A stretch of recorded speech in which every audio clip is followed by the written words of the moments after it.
Assalamualaikum warahmatullahi wabarakatuh. Halo teman-teman semuanya. Perkenalkan, nama saya Rifda Hania Aisyah Said dengan NIM PO 7142 03231083. Pada kesempatan kali ini, kita akan sama-sama belajar terkait tentang gambaran pemeriksaan hematologi lengkap pada infeksi virus Dengue dan infeksi virus SARS-CoV-2.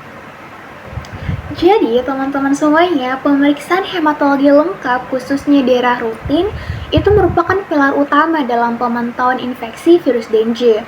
Nah, perubahan yang terjadi dalam pemeriksaan parameter hematologi pada infeksi Dengue itu sangat berkorelasi dan berhubungan langsung dengan yang namanya perjalanan penyakit.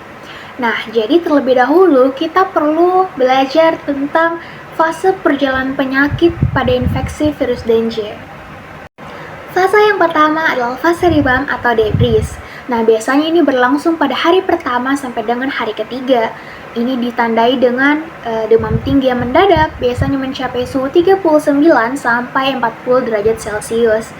Nah, untuk gambar hematologinya, salah satu yang tanda paling awal yang mengarah ke yang namanya infeksi dengue, yaitu jumlah leukosit total menurun atau disebut sebagai leukopenia. Kemudian untuk trombosit biasanya itu masih dalam berada batas normal ataupun mengalami penurunan tapi masih dalam tahap yang ringan, masih di atas 150.000 sel per mikroliter darah. Dan untuk nilai hematokrit itu masih berada dalam batas normal. Fase yang kedua adalah fase kritis. Ini terjadi pada hari keempat sampai dengan hari keenam. Nah, fase kritis ditandai dengan adanya fenomena yaitu suhu tubuh kita mulai menurun hingga ke tingkat normal. Nah, dengan adanya kondisi penurunan demam ini biasanya mengecoh seseorang karena dianggap sebagai tanda dari yang namanya tahap kesembuhan. Padahal fase ini adalah fase yang paling berbahaya. Karena pada fase ini itu terjadi yang namanya peningkatan permeabilitas vaskular yang masif. Hal ini memicu yang namanya kebocoran plasma. Apabila tidak ditangani dengan cepat, maka pasien dapat jatuh ke kondisi shock atau Dengue Shock Syndrome atau DDS, pendarahan hebat ataupun kegagalan organ. Gambaran hematologi yang terjadi pada fase kritis yaitu yang pertama, untuk nilai hematokritnya itu mengalami peningkatan yang tajam sekitar 20% akibat adanya yang namanya hemokonsentrasi. Nah, peningkatan ini itu berjalan proporsional dengan volume plasma yang bocor keluar pembuluh darah. Selanjutnya untuk nilai trombosit itu mengalami penurunan yang sangat drastis hingga mencapai titik terendah dan seringkali nilainya itu jauh di bawah 100.000 sel per mikroliter darah. Dan untuk nilai leukositnya itu juga mencapai titik terendah sebelum kemudian mengalami peningkatan secara perlahan di akhir fase kritis. Fase yang ketiga adalah fase penyembuhan atau recovery phase. Nah, di mana pada fase ini itu terjadi pada hari ke-7 hingga hari ke-10. Nah, pada fase penyembuhan terjadi yang namanya reabsorpsi secara bertahap dari cairan plasma yang sebelumnya mengalami kebocoran ke ruang ekstravaskuler. Kemudian ia kembali masuk ke dalam pembuluh darah. Untuk gambaran hematologinya, untuk nilai hematokrit yang tadinya turun itu akan kembali stabil. Nah, efek reabsorpsi cairan terkadang itu dapat memicu yang namanya terjadi penurunan hematokrit yang agak rendah akibat adanya yang namanya pengenceran atau kita kenal sebagai hemodilusi. Dan selanjutnya untuk nilai trombosit itu mengalami peningkatan jumlah secara masif dan cepat. Biasanya akan kembali normal dalam kurun waktu 2 sampai dengan 3 hari. Dan yang terakhir untuk nilai leukosit itu jumlahnya akan kembali ke normal dan ini akan didominasi oleh yang namanya peningkatan sel limfosit sebagai bentuk untuk menjaga kekebalan tubuh dalam jangka panjang. Nah, setelah tadi kita belajar terkait tentang fase perjalanan dari penyakit dengue, kita bisa menarik kesimpulan bahwa ada 3 parameter krusial yang wajib dipantau secara berkala dalam infeksi penyakit dengue, yaitu pemeriksaan trombosit, hematokrit, dan juga leukosit. Parameter yang pertama yaitu trombosit. di mana pada kondisi ini terjadi yang namanya trombositopenia atau penurunan jumlah trombosit. Nah, virus dengue nantinya akan menginfeksi sel progenitor hematopoietik di sumsum tulang, sehingga akan menurunkan produksi trombosit pada fase awal, yaitu seperti yang kita bersama ketahui bahwa trombosit itu berasal dari sel megakaryosit yang ada dalam sumsum tulang. Nah, nantinya kompleks imun akan menempel pada permukaan trombosit, sehingga akan memicu yang namanya lisis atau penghancuran oleh sistem komplement atau pembersihan oleh makrofag yang ada di limfa dan di hati. Selanjutnya, kerusakan endotel pembuluh darah juga akan memicu yang namanya aktivasi dan konsumsi trombosit secara masif pada dinding vaskular. Parameter kedua adalah pemeriksaan hematokrit, yang dimana di sini akan terjadi yang namanya peningkatan hematokrit atau hemokonsentrasi. Nilai HT atau hematokrit merupakan indikator utama terjadi yang namanya kebocoran plasma. Jika nilai HT atau hematokrit itu meningkat bersamaan dengan terjadinya yang namanya penurunan trombosit secara cepat, maka pasien artinya sedang berada dalam fase kritis. Nah, replikasi virus dari virus dengue itu nantinya akan memicu pelepasan sitokin proinflamasi. Selanjutnya, sitokin ini nantinya akan mengganggu sistem tight junction pada sel endotel pembuluh darah. Akibatnya, cairan plasma itu akan merembes ke ruang interstisial, menyebabkan asites atau efusi pleura.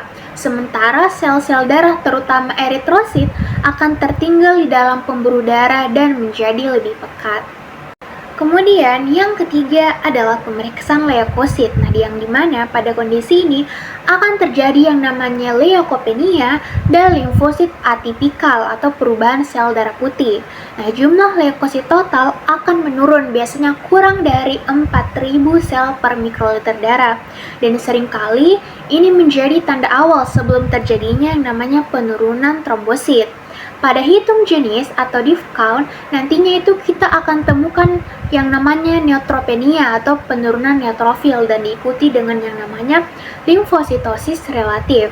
Dan yang selanjutnya akan ditemukan yang namanya limfosit atipikal atau limfosit plasma biru pada pemeriksaan sediaan apusan darah tepi.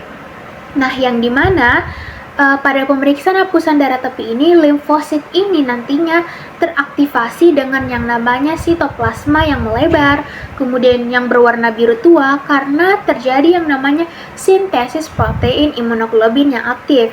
Sehingga apabila kita menemukan yang namanya limfosit plasma biru kurang lebih sekitar di atas 15% dari total limfosit yang ada, maka ini akan menyokong diagnosis terjadi infeksi dengue. Selanjutnya teman-teman, kita akan belajar tentang gambaran pemeriksaan hematologi lengkap pada infeksi virus SARS-CoV-2. Nah, pemeriksaan hematologi lengkap atau darah rutin pada infeksi SARS-CoV-2 itu memiliki peran yang sangat vital atau penting, tetapi ini bukan untuk mendiagnosis secara pasti terjadinya SARS-CoV-2. Nah, perubahan yang terjadi pada parameter hematologi pada pemeriksaan SARS-CoV-2 itu mencerminkan terjadi yang namanya badai sitokin, hiperinflamasi, dan gangguan sistem koagulasi. Nah, ada beberapa parameter utama yang sering mengalami perubahan pada diagnosis SARS-CoV-2 pada parameter hematologi. Yang pertama adalah limfopenia atau penurunan jumlah limfosit. Nah, penurunan jumlah limfosit ini merupakan penanda hematologi yang paling konsisten pada COVID-19 dan berkorelasi langsung dengan derajat keparahan penyakit, di mana ketika SARS-CoV-2 menginfeksi yang namanya sel limfosit T secara langsung melalui reseptor AC2 atau CD147 yang diekspresikan pada permukaan sel, maka akan memicu terjadi yang namanya apoptosis atau kematian sel. Nah, dengan tingginya kadar sitokin proinflamasi seperti interleukin 6 atau TNF-alfa, maka akan merusak arsitektur limfa dan kelenjar getah bening dan mengganggu yang namanya produksi limfosit.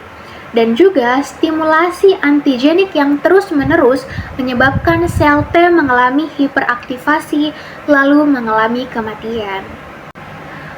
Parameter yang kedua adalah neutrofilia atau peningkatan jumlah neutrofil.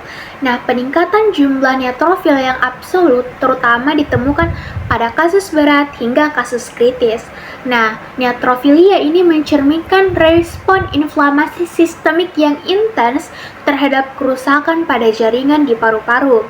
Selain itu, peningkatan neutrofil yang ekstrim seringkali menandakan adanya infeksi sekunder terhadap bakteri, terutama pada pasien di ruang ICU. Nah, selain itu, di sisi lain, neutrofil yang teraktivasi juga akan melepaskan yang namanya neutrophil extracellular traps atau NETs. Nah, pada COVID-19, NETs yang berlebihan ini justru akan memicu yang namanya cedera endotel kapiler pada paru-paru dan memicu yang namanya terjadi gumpalan darah kecil atau kita kenal sebagai pembentukan mikrotrombus. Parameter yang ketiga adalah NLR yang tinggi atau neutrophil to lymphocyte ratio. Nah, yang dimana NLR ini dihitung dengan membagi jumlah absolut neutrofil dengan jumlah absolut limfosit. Nah, nilai NLR yang tinggi merupakan prediktor independen terbaik untuk menilai apakah seorang pasien COVID-19 itu beresiko mengalami perburukan klinis atau malah mengalami kematian. Nah, skor NLR yang tinggi itu mengindikasikan adanya ketidakseimbangan antara respons imun bawaan yaitu neutrofil dan respon imun adaptif yaitu limfosit. Dan parameter yang keempat adalah trombosit mengalami penurunan atau trombositopenia pada tahap ringan. Nah, mayoritas pasien COVID-19 mengalami trombositopenia ringan sekitar 100.000 sampai dengan 150.000 sel per mikroliter darah. Namun pada kondisi ini, penurunan yang merosot tajam seringkali mengindikasikan ada dalam kondisi kritis. Nah, parameter tambahan lainnya yang bisa kita lakukan dalam melihat gambaran hematologi pada infeksi yang namanya virus SARS-CoV-2 ialah seperti pemeriksaan koagulasi darah. Nah, karena patogenesis COVID-19 sangat erat kaitannya dengan yang namanya imunotrombosis atau trombosis yang dipicu oleh inflamasi, maka pemeriksaan hematologi lengkap pada pasien rawat inap wajib dilengkapi dengan panel pemeriksaan koagulasi darah. Nah, yang pertama itu adalah D-dimer. Nah, mengalami peningkatan secara signifikan pada kasus berat. Nah, di mana nilai D-dimer ini mencerminkan adanya proses lisis atau pemecahan pengumpulan darah yang masif dalam tubuh.